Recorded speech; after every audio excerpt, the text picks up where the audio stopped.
Hello, everyone. Welcome to MPL Book Chat. My name is Beth, and I'm a librarian at the Milwaukee Public Library East Branch, usually here in my home this evening. My co-host is Mary. Hi, Mary. Mary's a librarian at the King Branch. Each month, the MPL Book Chat focuses on a different theme and occasionally brings in a guest. This month, we are talking about our favorite travelogues and far-flung reads and interviewing an extra special guest, librarian and best-selling author Nancy Pearl. Nancy Pearl is a best-selling author, librarian, and literary critic, but first and foremost, she's a reader and has spent her life promoting reading as one of the most beneficial and joyful experiences anyone can have. She has many honors, including 2011 Librarian of the Year Award from Library Journal and the 2011 Lifetime Achievement Award from the Pacific Northwest. She is also the inspiration for the Archie McPhee Librarian Action Figure. Please join us in welcoming Nancy Pearl to our virtual Milwaukee Public Library book chat. Thanks for being here this evening, Nancy. How are you? I'm just great, and it's so nice to be here. So I love the Milwaukee Public Library. I guess we were talking beforehand. I was there about 10 years ago, and one of the people that I worked with at the Seattle Public Library, I understand, is now your new director, Joan Johnson, and I think that's absolutely wonderful. So it's a pleasure to be here. Thank you so much. Yeah, Nancy Pearl actually visited the Milwaukee Public Library in person about 10 years ago in 2010 during your book tour. I think it was for Book Lust to Go. So we were so thrilled that you could join us again this evening. Have you been doing a lot of these virtual author visits this year? I have the book, The Writer's Library, which is conversations with authors that a friend and I did, came out September 9th, I think. And I've been doing a bunch of these, and visiting libraries is one of my favorite things to do. So it's been just great for me to do this. Excellent. I've been reading The Writer's Library, and I'm really enjoying it, Nancy. Very good book. Very interesting. Oh, thank you, Mary. Jeff Schwager, my co-author, and I just had a ball traveling around to these authors' homes, mainly to interview them, not about the books they've written, but about the books they've read and loved, starting from when they were children. And we left every interview just enormously liking the person that we interviewed. And that's always so nice when that happens. And just getting excited about the books that those people talked about. And one of my favorite things is talking to people about the books they've loved. And especially if it's an author that you admire, you really, I think, want to know what they've liked, what they've liked over their life. Yeah, that was one of my favorite concepts from your book, that writers have both a physical and an internal library that they pull from, when they're writing their own stories. And we were wondering if there's a few books you would share that kind of inspired your writing, or one that stuck out from you from one of the authors from the book. Well, there's a couple of, one of the authors that really inspired my writing, I think, is Ann Tyler's early novels. I would say all of her novels up to and including The Accidental Tourist. Those early books of hers were books that I read and reread. And even though the one novel I've written, George and Lizzie, is nothing at all, it's not the same subject matter as Ann Tyler would do, and it's certainly not set in Baltimore as her books are, but I think it has the same feel, and that's not surprising because I've kind of internalized all of her fiction. Oh, I love that so much. Just the slide that we're showing right now, I pulled just a couple of quotes from the website for the book, The Writer's Library, so you can check those out. Something else I really adored about it was the illustrations. Yes. All the headshots of the authors, including you and your co-author. So was that a decision that you made together, or how did that come about? Well, it came about because that's what our editor suggested, and we have a wonderful, wonderful editor for this book. Actually, Tara Parsons at Harper One, which is part of HarperCollins, was my editor for the novel George and Lizzie when she was at Simon and Schuster. And then she moved over to Harper just in time to buy this book, which I was thrilled to be working with her again. And she has really an unerring eye for what would make physically what would make a beautiful book. And I think the Writer's Library is very satisfying to hold. And I think we've been talking about it as though it's interviews, but really it's conversations with these writers. And they're all fun. And there were some very surprising things that came out. And one of the most surprising things was how many of these writers talked about how important the book Watership Down was to them when they were growing up. Michael Chabon, who really is not only a terrific father, a terrific writer, but he's a terrific father. He's one of those fathers who read to his kids up until they were teenagers. And one of the last books he read to them was Watership Down. And Madeline Miller, Yes. who wrote Song of Achilles and Circe, talked about Watership Down. And I remember we were sitting in her living room and she had bookshelves next to the fireplace. And I said, "Oh, I see, there's your copy of Watership Down." And she said, "Oh, no, that's not really my copy." She said, "My copy that I read when I was in high school," or whenever she read it, 11 years old maybe, so not in high school. She said, "My real copy is upstairs in my bedroom." She said, "This is the one that I lend to people." And I thought that was just so wonderful because, um, I think it just shows the kinds of caring about the books that we really love and how that manifests itself in our lives. I think Do she you called it oh, her go ahead. comfort copy. Yes, her comfort copy, exactly. And don't we all have comfort? Hmm. There's the librarian action figure. Oh, that's so lovely. Oh, could you send me a copy of that slide? Would that be I possible? sure can. Absolutely. I had a Great. lot of fun. So this is the action figure that we have at the East Uh-huh. Branch Library. So you can ask to see it if you like while you're there. I was naughty and I opened the box and I took it out and I did a little photo shoot while I was there a couple weeks ago. So yeah, I have a bunch more photos I can send you Oh, if good. Oh, good. you had a tour around Thank our branch. you. How does it feel being an action figure?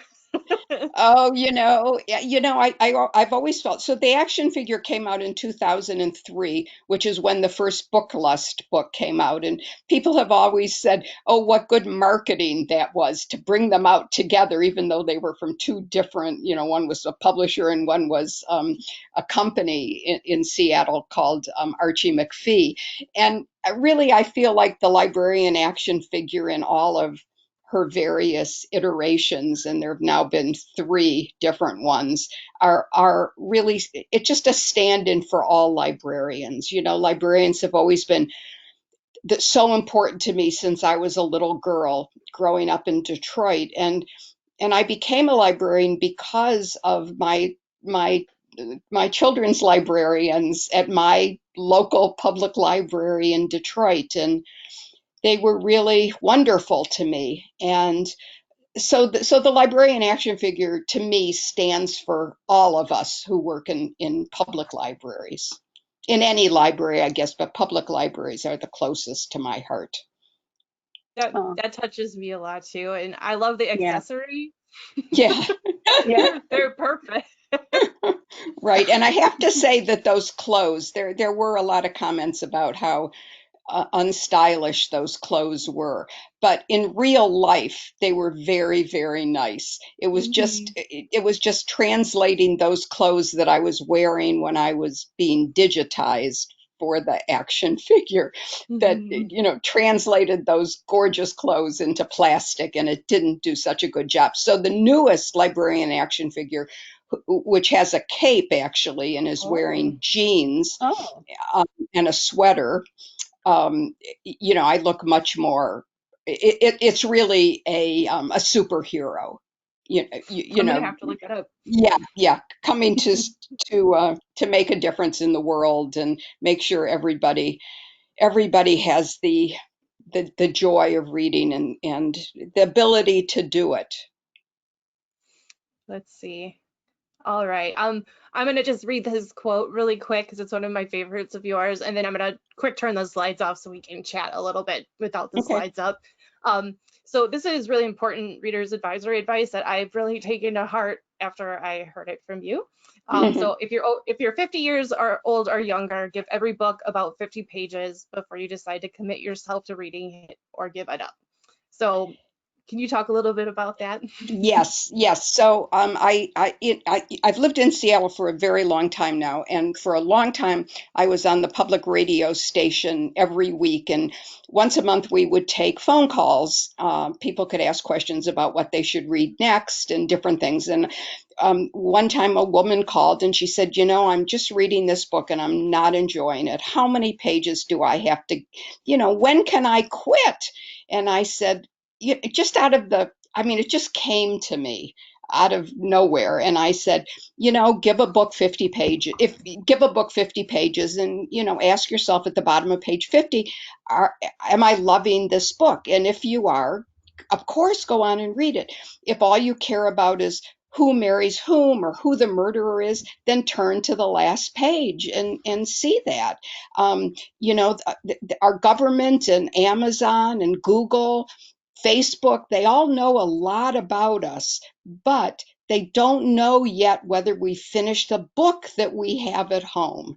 So before we return it to the library. So that rule of 50 worked really, really well until my 50s started, climbing. And then I realized that the older you get, time is the time to read gets less and less, and you can accommodate fewer and fewer books in your lifetime. So I did an addendum to that, which is if you're 51 and up, subtract your age from 100.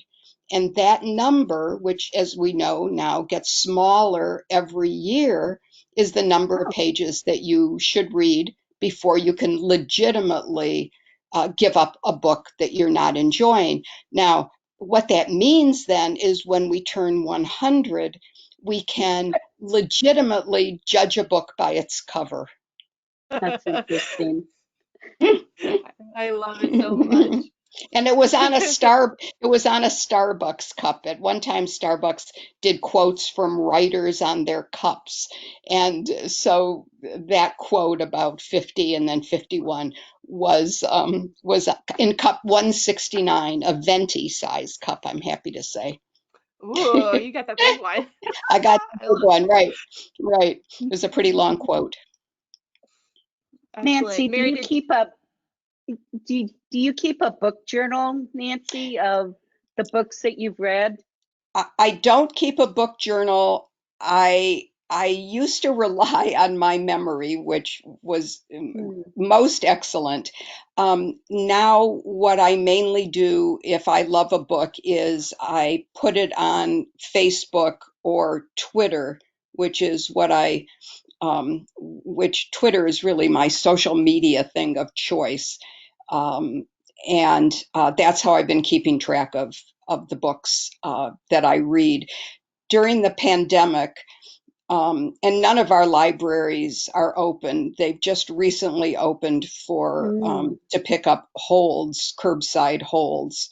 Um, what I've been doing mainly is rereading books during the pandemic and rereading very light fiction. I just feel like I don't want a lot of I don't want any more sadness or heaviness at this point. I don't think I could take it. October, November, December, January, and February are not the best months to live in Seattle because it's gray and Oh, dark. I have been doing a ton of rereading. So on Facebook and Twitter every day I've been doing a backlist title of the day, and backlist I'm just using to describe any book published more than 5 years ago. Because, in our society, we spend so much time concentrating on what's brand new that we don't realize, or we don't, it's people think that what's brand new is the best, but there are some wonderful books that were published 50 years ago that I've been highlighting in these daily tweets or on Facebook. I've been following you there and seeing Uh-huh. those. So I really appreciate that, because it not only is helpful, to learn about some of these things that we might have forgotten about, and Right. it helps my reader's advisory as well, Yeah. being aware of something that, oh, if you want this one, it's probably not here because it's brand new. So we can Right. Exactly. Yeah.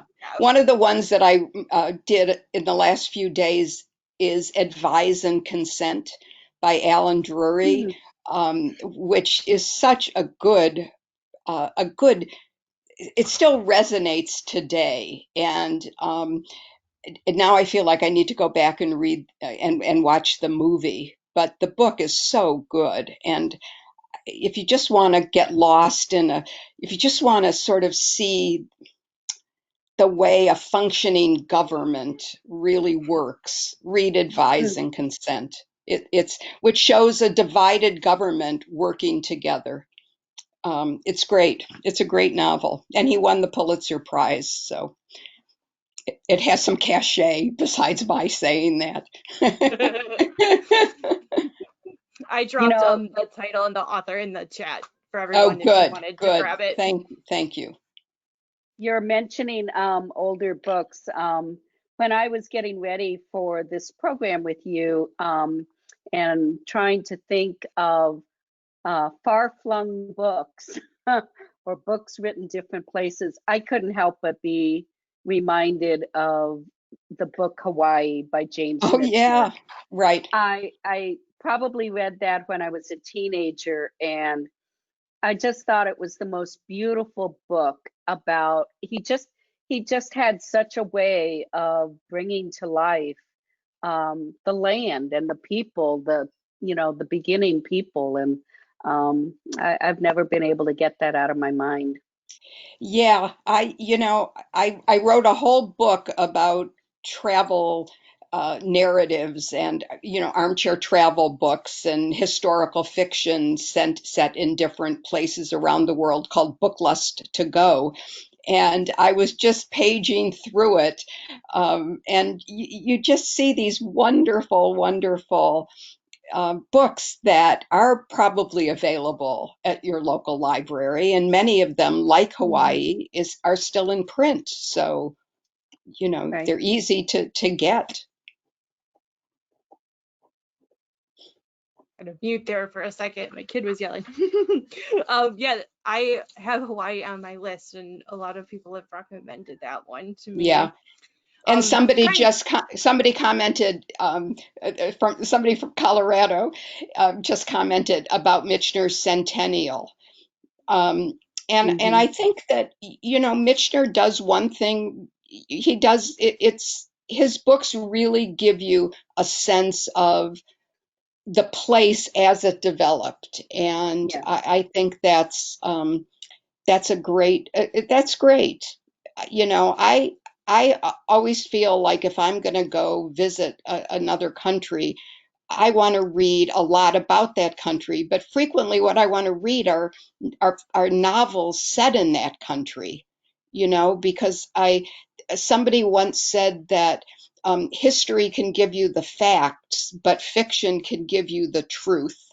And I think that, the books that I read, because I am such an armchair traveler, are just remarkable. I mean, there's a wonderful novel set in Sierra Leone, and it's called, now I'm going to have to think about what it's called and who wrote it. All right, I'm going to think about that. But when I think about it, I will. Oh, it's called Memory of Love, oh gosh, it still comes to me, thank goodness. Memory of Love by Aminata Forna. I'm going to type it in. Okay. I was gonna say I got the title, but the author name I might Yeah. Right. And it's the story of two men who are in love with the same woman in contemporary Sierra Leone, which went through a terrible civil war. And and it's and it turns on the question that when there's a war, you can do one of two things. You could either do good or you can do well. And one of these men did good and one did well. And now they're both in love with the same woman. It's a fabulous novel about Mm. Leone. I'm going to just put in Sierra Leone right now. There. Okay. That is amazing. You slightly answered one of my other questions, which I've been asking a lot of people we've been chatting with during the pandemic is, are you reading into the pandemic or kind of hiding from the pandemic? Right. And I am certainly hiding from it with Yeah, my reading. right. I've always used reading as an escape. When I was a little girl growing up in a not very happy family, that's why I went to the library. And as I said, those librarians, particularly a librarian named Frances Whitehead, Miss Frances Whitehead, really, I gave me the best gift that you can give anybody, which is the joy of reading. And I remember when Miss Whitehead met me, all I read was horse and dog books.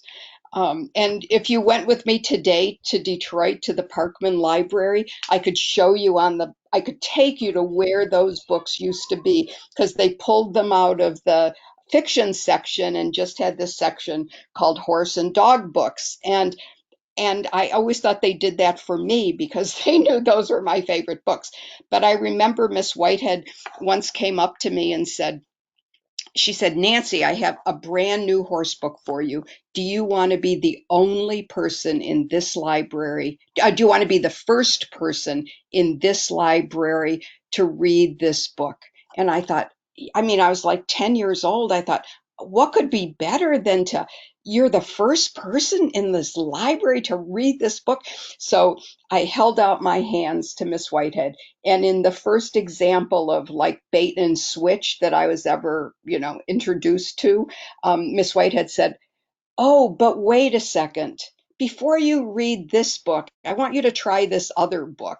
And through that kind of trading with me, Miss Whitehead got me to read just all of these wonderful children's books, all the Newbery Award winners. She had me read. Johnny Tremain is still one of my favorite novels.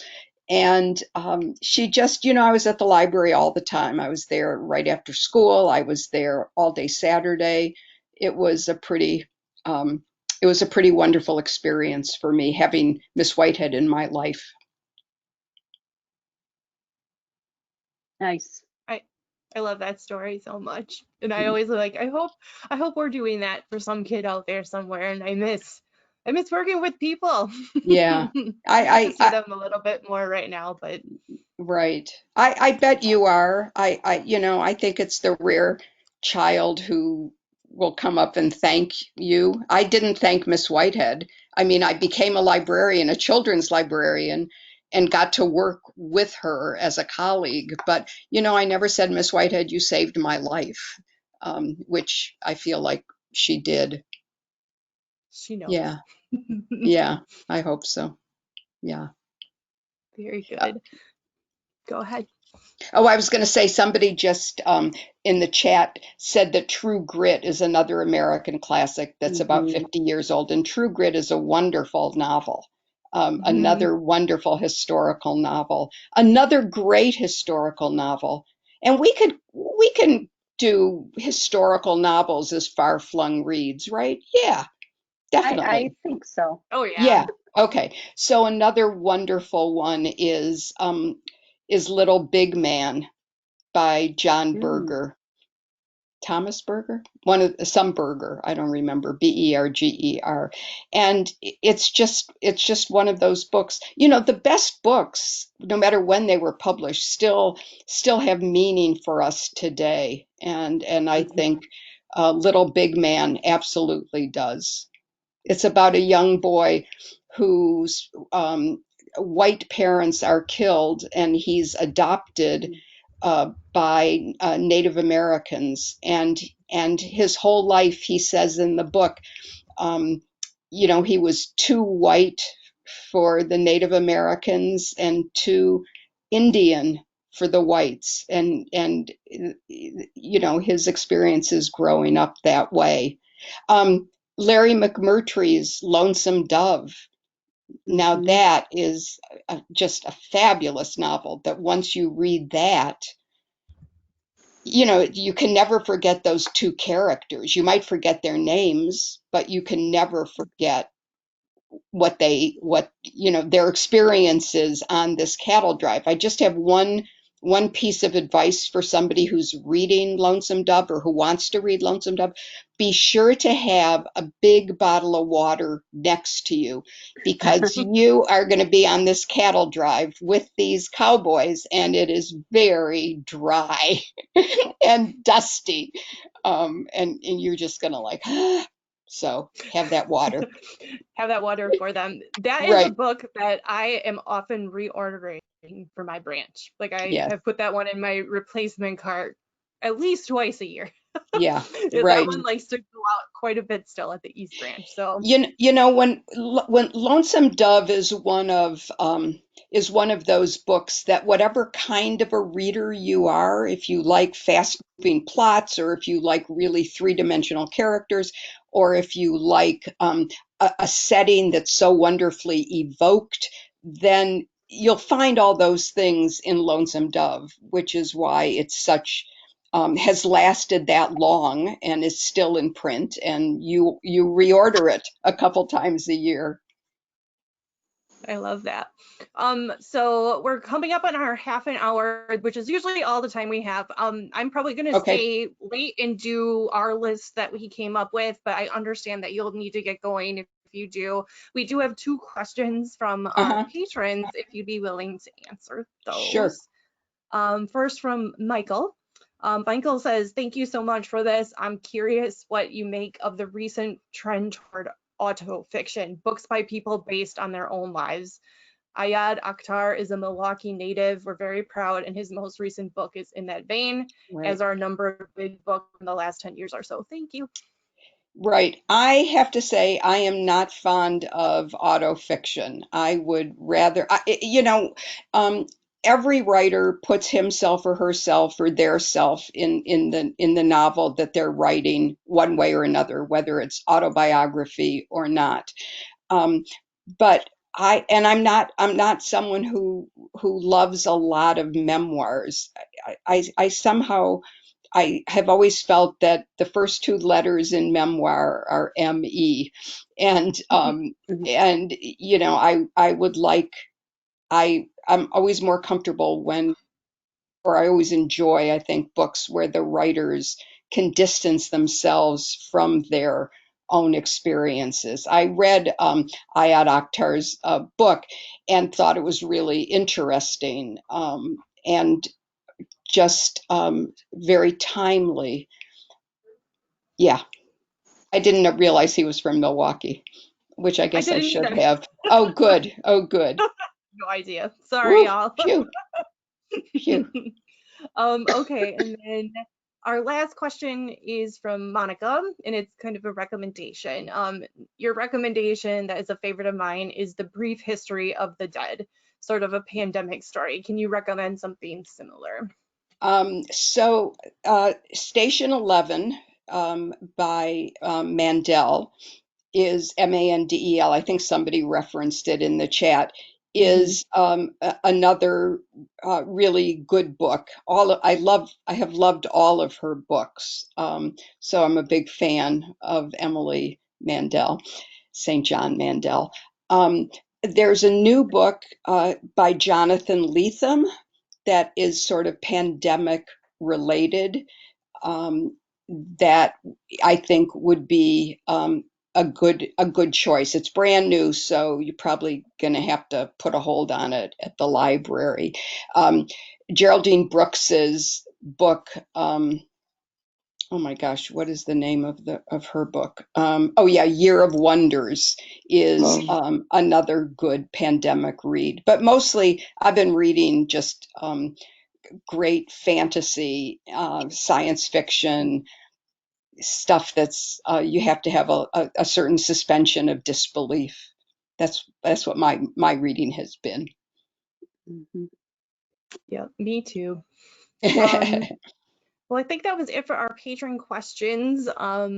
Okay, Do you need to head out tonight? Or I otherwise, can. I'm just gonna fly through these few things that we picked out. Oh yeah, right. Can I still comment on them? I'm happy Yeah, to stay. please Okay, I'm stay. happy Yeah, to. I'd love for Absolutely. you to stay. Okay, Let me okay. pull my slides back up. So that'll just take me un moment. Gotten to be a pro at this. I might, okay. So before we jump into the books, I always need to plug a library database because we pay for a lot of really excellent things that we hope you can check out from your computer at home. One of my favorites is called Press Reader. So you can access this through mpl.org and you can just search for Press Reader, all one word. You can log in from home with your library card. And what this is a newspaper resource which collects more than 6,000 publications in over 60 languages from around the world. So you can read the Journal Sentinel, Chicago Tribune, or I pulled up a list from Botswana. So if you want to look through magazines and newspapers from other countries during this time and kind of get a sense of what's going on and just experience the world that way, this is a really excellent resource that I really recommend. And it's really beautiful how they flip through the pages, so definitely check that out. Okay, so Mary and I kind of gathered some recommendations that we thought would inspire you to do a little armchair traveling on your own. My first pick was The Missing American by Quay Quartey. So this is about a man whose father disappears to Ghana after befriending another widower online, and the son needs to go find him in Ghana and gets involved in a mystery and he cannot find him. And he hooks up with a local detective, and it's the start of a new series. So I know we have a lot of mystery readers who love coming to the East Branch, so I hope this one is appealing to you. Beth, I think, um, yep. there's a sequel. There's a sequel to that coming out in January Oh, called excellent. called Sleep Well, My Lady, with the same detective, Emma Dijon. I don't know how to pronounce it, but Yeah. yes, Well, that's great timing. So if you like yeah. this one, you can get that next one. I'm sure we'll be ordering that one soon. So it'll be really, I like those mystery series. You can kind of get to know all the characters. Another choice that I had was The Sea Wife by Amity Gage. This is about a young family that decides to take an escape from suburbia and live on a sailboat and sail around the world, and it doesn't go exactly as they planned. For me, this is something I think about sometimes is packing up my family and just RVing it around right now. But this one might be a little bit scarier and more of a thriller. So check that out if you are into that. And then Mary, the next ones are yours. Yeah, Station 11 by Emily St. John Mandel. We've been talking about it.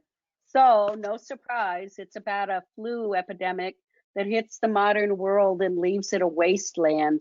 The book follows a nomadic group of actors roaming the scattered outposts of the Great Lakes region as they try to make sense of the new world they live in 20 years after the pandemic hits. I'm reading that now and I'm enjoying it a lot. It's not too bad, but maybe I was in the right frame of mind to be able to attack that. The Searcher by Tana French is set in a small Irish village where a Chicago cop by the name of Cal Hooper has gone to hopefully lead a life where nothing happens. But then a local kid comes looking for his help to find his missing brother. Cal wants nothing to do with the investigation, but he still can't make himself walk away. And then the other book that I found is The Magnificent Dappled Sea by David Biro. In a small northern Italian village, a young boy named Luca catches a stubborn cold and is subsequently diagnosed with leukemia. His only hope for survival is a bone marrow transplant. An unlikely donor turns up in the form of a rabbi in Brooklyn, New York.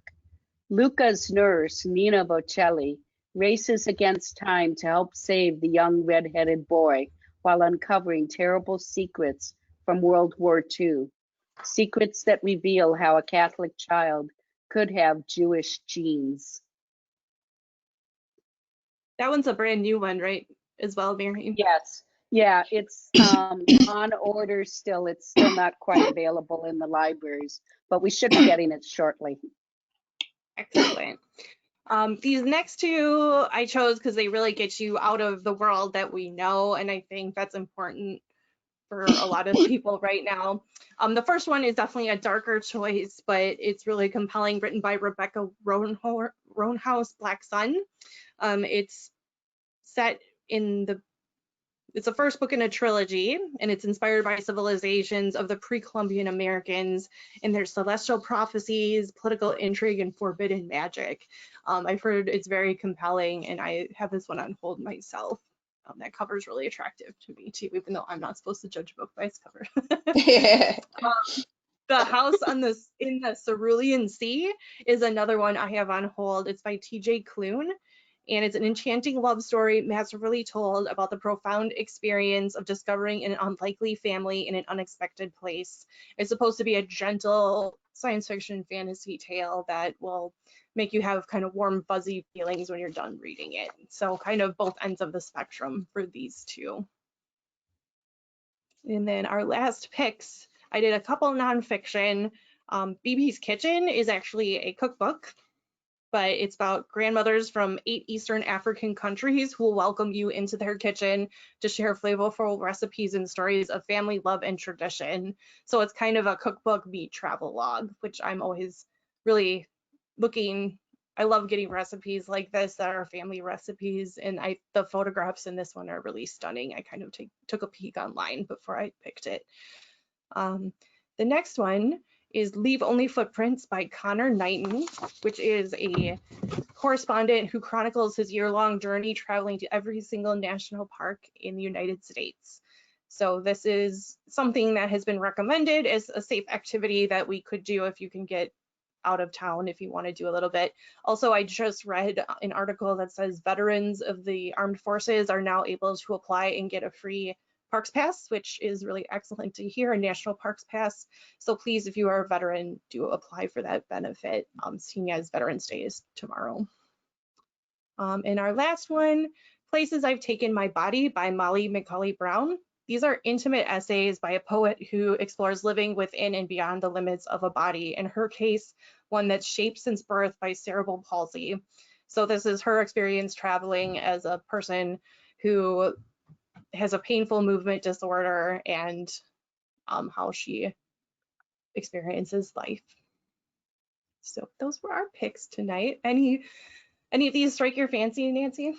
Well, I was going to suggest that the Tana French books that I love the best are the first 3 of her novels. The first one is In the Woods, and then there are 2 that immediately follow. And to me, I love those the best. But a mystery series that I'd like to recommend is set in Belfast in the 1980s during the Troubles, the really ongoing war between the Catholic IRA and the Protestant the Protestant citizenry, between the Catholics and the Protestants in Northern Ireland. And the main character in this book, the first book, there are 7 of them, and they're all great, and they're all great on audio too. But the first one is called The Cold, Cold Ground, and the main character is a Catholic policeman named Sean Duffy, who works for the mainly Protestant police force, the Royal Ulster Constabulary. So he's trusted neither by his neighbors, who are all Catholic, and who don't like the fact that he's working for the Protestant police force, and he's not trusted by the people he works with because he is Catholic. And it really gives you a sense of what that time, all 7 books give you a sense of what that time in Northern Ireland was like, and the hunger strikes, the necessity. Sean has to look under his car every day before he drives it to look for bombs that have been placed there. I mean, and the mysteries are really, really good mysteries. I mean, I think you'd be hard pressed to figure out who done it before you get to the last page. And having a nice complete series like that is always such a blessing during these It times. is. It I've read a is. few where it's just you could just plow through it and enjoy it and not have to switch your reading around too Right. much. Right. There's two new books that just came out in September that are both the kind of like take you away books. And one is by a man named Simon Stevenson, and it's called Set My Heart to Five. And it's about a bot, an android. It's set a little bit in the future when the internet has stopped working, and we're sort of back to uh, only being able to watch movies that have not been digitized because the whole digital world has fallen into disrepair, which is in the book. But the main character is this bot named Jared, and the bots that are living in among us are all doing jobs that real people don't want to do, or that the bots are better, because the one difference between a bot, an android, and a real person is that bots have no emotions. But Jared, who is this dentist bot, realizes that he does have emotions, and he decides that he's going to go to Hollywood and he's going to write a best really popular movie that will convince these human beings that androids have feelings too. It's great fun. It's very funny. It's one of those books that is best described as heartwarming, and I absolutely loved it. And the other one that I just also loved is called Hench. And you know that when you're a superhero, you have a sidekick like Batman has Robin. But when you're a bad guy, you have henchmen, right? You have hench people. And the main character in this book is a young woman named Anna, who is a hench working for a very bad man. Um, and Hannah's great talent is not. It's not, that she's a good shoot, good with a gun or whatever other hench people are doing. Her great talent is that she's really good at doing spreadsheets, using manipulating large quantities of data, and as a result of that, they decide, she and her very awful boss decide that they're going to take on um, they're going to take on the worst, who they have realized is the worst, most destructive person in the world, who is the most popular superhero. And how that all works out was great fun. And the minute I finished it, I wanted to read a sequel. So I'm hoping that the author will do that. So that's called Hench, Hench. You just gave me the gift book I need to buy for one of my friends, so thank you. Good, good. That's the best. I agree. Well, thank you so much for being here. This is so special that we were able to bring you to our virtual library program today, Nancy. So I just want to extend our warmest gratitude to you. Well, it's been totally my pleasure. Yes. Nothing that I love more than talking to readers and listening to other people talk about the books that they've enjoyed. So thank you. Thank you. And any place I can direct folks to following you, or I will put your website in the chat box, or we'll send it in an email afterwards to make sure they can keep Okay. up with what you're doing. And then on December 8th, we'll meet again at 6 p.m. I'll put the link for that. We're going to talk about our favorite books of 2020. So if you come back, make sure to come prepared to share your favorite read of the year, all of you who are watching. And I just want to say good night and good evening, and we will send a follow-up email, or you can find the recording on the YouTube page in a couple days. Thanks, everybody. Thank you. Thank you, Bye, Nancy. Nancy. Bye-bye. Bye.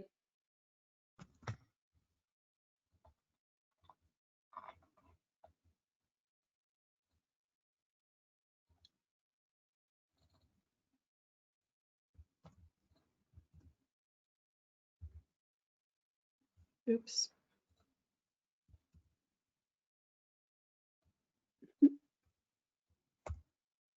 drop in a couple links so they're in the chat. And Sounds I'm gonna good. stop the recording.